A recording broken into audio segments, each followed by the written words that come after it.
ബ്രഹ്മാനന്ദം പരമസുഖദം കേവലജ്ഞാനമൂർത്തിം വിശ്വാതീതം ഗഗനസദൃശ്യം തത്വമസ്യാദിലക്ഷ്യം ഏകം നിത്യം വിമലമചലം സർവദീ സാക്ഷിഭൂതം ഭാവാതീതം ത്രിഗുണരഹിതം സദ്ഗുരു തം നമാമി. ഭാവാതീതം ത്രിഗുണരഹിതം സദ്ഗുരു തം നമാമി. ഹരേ കൃഷ്ണ. സർവം ശ്രീ രാധാകൃഷ്ണാർപ്പണമസ്തു. ഇന്ന് നരസിംഹ ജയന്തിയാണല്ലോ. എല്ലാവരും വ്രതത്തിൽ ഏർപ്പെട്ടിരിക്കുന്നു എന്ന് വിശ്വസിക്കുന്നു. വ്രതം എടുക്കാത്തവരും നരസിംഹമൂർത്തിയുടെ മന്ത്രജപം കൊണ്ട് മനസ്സ് എപ്പോഴും മുഖരിതമാക്കുക, ഭഗവാന്റെ അനുഗ്രഹത്തിൽ തന്നെ ഇരിക്കുക. നരസിംഹമൂർത്തിയോട് എന്താഗ്രഹം ആവശ്യപ്പെട്ടാലും ഭഗവാൻ അതെല്ലാം സാധിച്ചു തരുന്ന വളരെ വാത്സല്യനിധിയായ ഒരു ഉഗ്രമൂർത്തിയാണ്. ഉഗ്രമൂർത്തിയുടെ രൂപം കൈക്കൊണ്ടാലും ഭക്തരോട് ഭക്തവാത്സല്യം തുളുമ്പുന്ന ഒരു പരമപിതാവാണ് നരസിംഹമൂർത്തി. ഇത് നമുക്ക് ശ്രീ വിഷ്ണു സഹസ്രനാമ സ്തോത്രം അർത്ഥസഹിതം നമ്മൾ വിവരിച്ചു കൊണ്ടിരുന്നതിൻ്റെ 8ാമത്തെ ഭാഗത്തിലേക്ക് കടക്കാം. നമ്മൾ ധ്യാന ശ്ലോകമായിരുന്നു കഴിഞ്ഞ ഭാഗത്ത് വിവരിച്ചു കൊണ്ടിരുന്നത്. ധ്യാന ശ്ലോകത്തിലെ അവസാനം നമ്മൾ പറഞ്ഞു നിർത്തിയിരുന്ന ശ്ലോകം ഭൂപാദോ യസ്യ നാഭിർ സുരനിലശ്ചന്ദ്രസൂരൗച നേത്രേ എന്ന് തുടങ്ങുന്ന ശ്ലോകമായിരുന്നു. ഇനി നമുക്ക് അടുത്ത ശ്ലോകത്തിലേക്ക് കടക്കാം.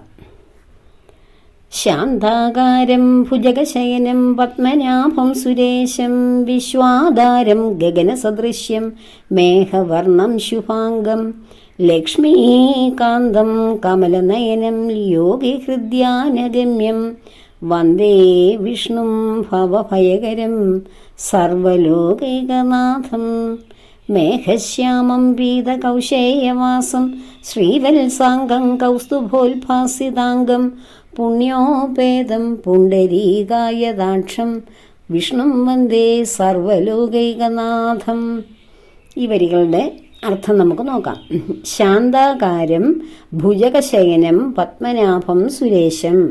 വളരെ ശാന്തമായ പ്രകൃതിയോട് കൂടിയവൻ, വളരെ ശാന്തതയോടുകൂടിയ പ്രപഞ്ചത്തിൻ്റെ ശാന്തത താളം, ആ ശാന്തതയുടെ താളമാണ് ഭഗവാൻ. ശാന്താകാരം ശാന്തമായ ആകാരത്തോടു കൂടിയ പ്രകൃതിയോട് കൂടിയവനും ഭുജഗശയനം, ഭുജകം പാമ്പ്, പാമ്പിൻ്റെ പുറത്ത് ശയിക്കുന്നവനും പത്മനാഭം സുരേശം, നാഭിയിൽ നിന്ന് താമര ഇങ്ങനെ മുകളിലേക്ക് വിടർന്നു നിൽക്കുന്ന ആ താമരയിൽ ആരുണ്ട്? ബ്രഹ്മദേവനുണ്ട്.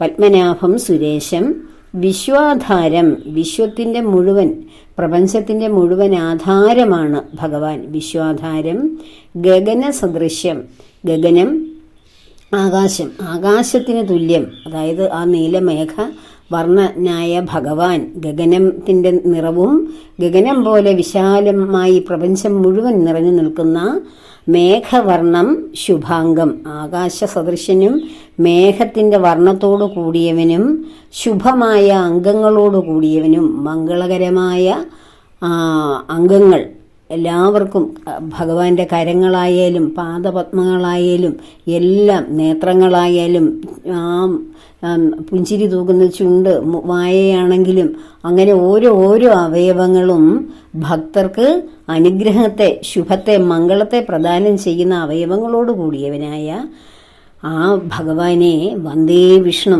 അങ്ങനെയുള്ള ഭഗവാനെ ഭവഭയകരം, അങ്ങനെയുള്ള വിഷ്ണു ഭഗവാനെ ഞാൻ വന്ദിക്കുന്നു. ഭവഭയകരം സർവലോകൈക നാഥം.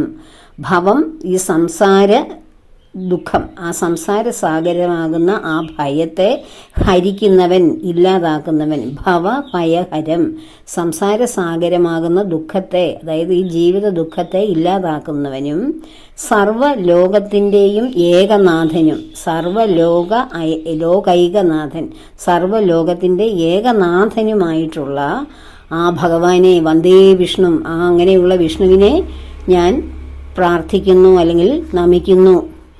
ശാന്താകാരമായിട്ടുള്ള വളരെ ശാന്തമായ രൂപത്തോടു കൂടിയവൻ, അനന്തനും പുറത്ത് ശയിക്കുന്ന ആ മനോഹരമായ രൂപം, നാഭിയിൽ നിന്ന് ഉയർന്നു വരുന്ന താമരയോട് കൂടിയ ആ ഭഗവാൻ വിശ്വത്തിൻ്റെ എല്ലാം ആധാരമൂർത്തിയായിട്ടുള്ള ആകാശ സദൃശ്യമായ മേഘവർണ്ണത്തോടു കൂടിയ ശുഭകരമായ അംഗങ്ങളോടുകൂടിയ പവിത്രമായ അനുഗ്രഹത്തെ പ്രദാനം ചെയ്യുന്ന അംഗങ്ങളോടുകൂടിയ ഭഗവാൻ ലക്ഷ്മീകാന്തം ലക്ഷ്മി ദേവിയുടെ കാന്തനായിട്ടുള്ളവനും കമലനയനം കമലം പോലെയുള്ള മനോഹരമായ നയനത്തോടു കൂടിയവൻ.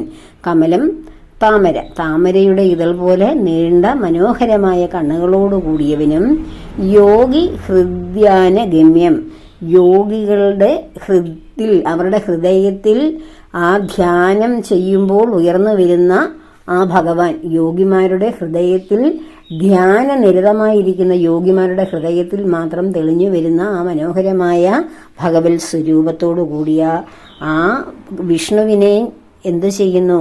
ആ വിഷ്ണു ഭഗവാൻ ഭവഭയകരം, എല്ലാ സംസാര ദുഃഖത്തെയും നശിപ്പിക്കുന്ന ലോകത്തിൻ്റെ ഏകനാഥനായ ആ വിഷ്ണു ഭഗവാനെ വന്ദേ വിഷ്ണു, ഞാൻ വന്ദിക്കുന്നു, ഭജിക്കുന്നു, ഞാൻ നമസ്കരിക്കുന്നു. അപ്പോൾ അടുത്ത ശ്ലോകം നോക്കാം. മേഘശ്യാമം പീതകൗശേയവാസം ശ്രീവത്സാംഗം കൗസ്തുഭോൽഭാസിതാംഗം.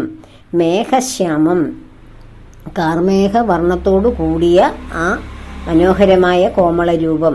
പീതകൗശേയവാസം മഞ്ഞപ്പട്ടുടുത്ത ആ മനോഹരമായിട്ടുള്ള ഭഗവാൻ. ശ്രീവത്സാംഗം ശ്രീവത്സം എന്ന മറുക് മാറിടത്തിൽ വഹിക്കുന്നവനായ ഭഗവാൻ. പിന്നെയോ കൗസ്തുഭരത്നത്താൽ മനോഹരമാക്കി തീർത്ത ആ കൗസ്തുഭരത്നം അലങ്കരിക്കുന്ന ആ മാറുള്ളവൻ. അങ്ങനെ പുണ്യോപേതം പുണ്ടരീകായതാക്ഷം, പുണ്യങ്ങളെയെല്ലാം പ്രദാനം ചെയ്യുന്ന ആ എല്ലാ പുണ്യങ്ങളുടെ ഉറവിടമായിട്ടുള്ള ആ ഭഗവാൻ. പുണ്ടരീക ആയതാക്ഷം, പുണ്ടരീകം താമര പോലെയുള്ള അക്ഷി കണ്ണ്, ആ താമര പോലെയുള്ള ആ കണ്ണുകളോട് കൂടിയവൻ വിഷ്ണു. അങ്ങനെയുള്ള വിഷ്ണു ഭഗവാനെ, സർവ്വലോകൈകനാഥനായ വിഷ്ണു ഭഗവാനെ ഞാൻ വന്ദിക്കുന്നു. അപ്പോൾ ഒന്നുകൂടെ നോക്കാം. മേഘശ്യാമത്തോടു കൂടിയവൻ, കാർമേഘവർണ്ണത്തോടു കൂടിയവനും പീതകൗശേയവാസം മഞ്ഞപ്പട്ടുടുത്തവനുമായ ശ്രീവത്സാംഗം, ശ്രീവത്സം എന്ന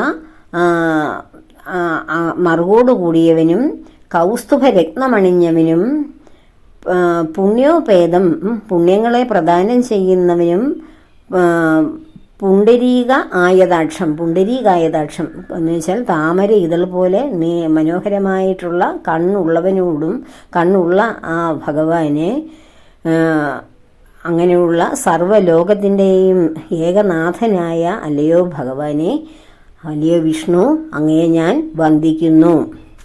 അടുത്ത ശ്ലോകം നോക്കാം. സശംഖചക്രം സകരീടകുണ്ടലം സപീതവസ്ത്രം സരസീരുഹേക്ഷണം സഹാരവക്ഷസ്ഥല ശോഭി കൗസ്തുഭം നമാമി വിഷ്ണും ശിരസാ ചതുർഭുജം. സശംഖ ചക്രം, സ എന്ന് വെച്ചാൽ അതോട് കൂടിയത്, സശംഖം എന്ന് വെച്ചാൽ ശംഖോട് കൂടിയവൻ, ചക്രം ശംഖ് ചക്രം തുടങ്ങിയവയോട് കൂടിയ, സ കിരീടം കുണ്ടലം, സ കിരീടം എന്ന് വെച്ചാൽ കിരീടത്തോടും കുണ്ടലത്തോടും കൂടിയവനുമായ സപീതവസ്ത്രം, സപീതം എന്ന് വെച്ചാൽ പീതവസ്ത്രത്തോടും മഞ്ഞ വസ്ത്രത്തോടു കൂടിയവനായ, സരസീരുഹേക്ഷണം താമരയുടെ ഇതൾ പോലെയുള്ള അക്ഷികളോട് കൂടിയ ആ ഭഗവാൻ. സഹാരവക്ഷസ്ഥല ശോഭി കൗസ്തുഭം, ആ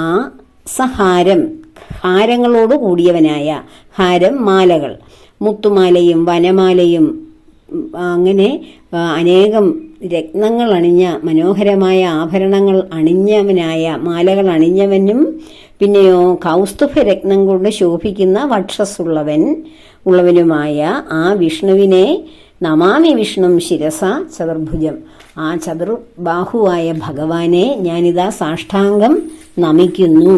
അപ്പോൾ ആദ്യം പറഞ്ഞ ശ്ലോകം പോലെ തന്നെ വീണ്ടും ധ്യാന ശ്ലോകം ആ ഭഗവാന്റെ മനോഹരമായ രൂപത്തെ ഇങ്ങനെ വർണ്ണിച്ചു കൊണ്ടിരിക്കുകയാണ്.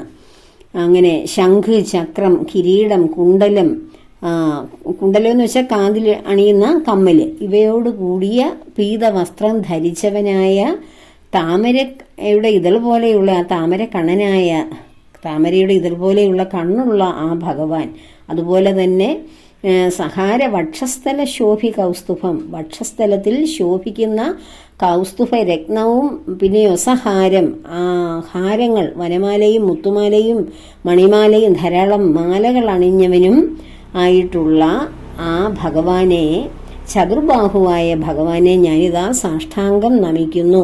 ഇതാണ് ഈ ശ്ലോകത്തിൻ്റെ അർത്ഥം. അടുത്ത ശ്ലോകം, അവസാന ശ്ലോകത്തിലേക്ക് പോകാം. ധ്യാന ശ്ലോകം അവസാനത്തെ ശ്ലോകമാണ്. ഛായായാം പാരിജാതസ്യ ഹേമസിംഹാസനോപരി ആസീനം അംബുദശ്യാമമായ അതാക്ഷമലങ്കൃതം ചന്ദ്രാനനം ചതുർബാഹും ശ്രീവത്സാങ്കിതവക്ഷസം രുക്മിണി സത്യഭാമാഭ്യാം സഹിതം കൃഷ്ണമാശ്രയേ. ഛായായാം പാരിജാതസ്യ, പാരിജാത വൃക്ഷത്തിൻ്റെ ഛായയിൽ, ആ തണലിൽ, ഹേമസിംഹാസനോപരി, ഹേമം സ്വർണം, സ്വർണസിംഹാസനത്തിൻ്റെ മേൽ, അതിൻ്റെ ഉപരി, അതിൻ്റെ മേൽ ഇരിക്കുന്ന ആസീനം അംബുദശ്യാമമായ താക്ഷം അലങ്കൃതം, അന്നൊരു താമര പോലെയുള്ള വിടർന്ന കണ്ണുകളോടുകൂടി, അങ്ങനെ ആ ശോഭിക്കുന്ന മുഖത്തോടുകൂടി ആ സ്വർണസിംഹാസനത്തിൽ, ആ പാരിജാത ചെടിയുടെ തണലിൽ ഇരിക്കുന്ന ആ സ്വർണസിംഹാസനത്തിൽ ഇരുന്നരളുന്ന മനോഹരമായ മുഖത്തോടു കൂടിയ ആ ഭഗവാന്റെ മുഖമാണ് ചന്ദ്ര ആനനം. ആനനം മുഖം, ചന്ദ്രനെ പോലെ പൂർണ്ണ ശോഭയോടുകൂടി വെട്ടിത്തിളങ്ങുന്ന ആ കാന്തിയുള്ളവൻ, ആ പൂർണ്ണമായി തിളങ്ങുന്ന ആ മുഖം, ആ ഭഗവാന്റെ മുഖത്തിൻ്റെ തേജസ്സിനെയാണ് പൂർണ്ണചന്ദ്രൻ്റെ രൂപത്തോട് സാദൃശ്യപ്പെടുത്തിയിരിക്കുന്നത്. ചന്ദ്രാനനം ചതുർബാഹും, 4 കൈകളോട് കൂടിയവനായ ഭഗവാൻ. പിന്നെയും വീണ്ടും പറയുകയാണ് ശ്രീവത്സാങ്കിത വക്ഷസം, ശ്രീവത്സം വക്ഷസിൽ അണിഞ്ഞവനായ. പിന്നെയോ രുക്മിണി സത്യഭാമാഭ്യാം, രുക്മിണി ദേവിയും സത്യഭാമാദേവിയോടും സഹിതം ഒപ്പം ഉള്ള ആ കൃഷ്ണനെ ഞാൻ ആശ്രയിക്കുന്നു. അപ്പോൾ പാരിജാത വൃക്ഷത്തിൻ്റെ തണലിൽ സ്വർണസിംഹാസനത്തിൽ ഇങ്ങനെ സുന്ദരമായ മുഖത്തോടും ആ മനോഹരമായ കണ്ണുകളോടും കൂടി പൂർണ്ണചന്ദ്രൻ്റെ ശോഭയെ വെല്ലുന്ന ആ മുഖകാന്തിയോടുകൂടി ചതുർബാഹു സ്വരൂപനായ ഭഗവാൻ ഇങ്ങനെ രുക്മിണി ദേവിയോടും സത്യഭാമാദേവിയോടും കൂടി ഇരുന്നരുളുന്നു. ആ കൃഷ്ണനെ ഞാൻ ആശ്രയിക്കുന്നു, നമിക്കുന്നു, സാഷ്ടാംഗം പ്രണമിക്കുന്നു. ഇതാണ് ഈ വരികളുടെ, ഈ ധ്യാന ശ്ലോകങ്ങളുടെ അർത്ഥം. ഇന്ന് നമുക്ക് ഈ ധ്യാന ശ്ലോകങ്ങളോടുകൂടി ഇത് അവസാനിപ്പിക്കാം. അടുത്ത ഭാഗത്ത് നമുക്ക് സഹസ്രനാമ സ്തോത്രം ആരംഭിക്കാം. അപ്പോൾ ഈ നരസിംഹമൂർത്തിയുടെ ജയന്തി ദിനമായ ഇന്ന് എല്ലാവർക്കും ഭഗവാൻ നാരായണസ്വാമിയുടെ അനുഗ്രഹം സമൃദ്ധമായി ഉണ്ടാകുവാൻ ആഗ്രഹിക്കുന്നു, പ്രാർത്ഥിക്കുന്നു.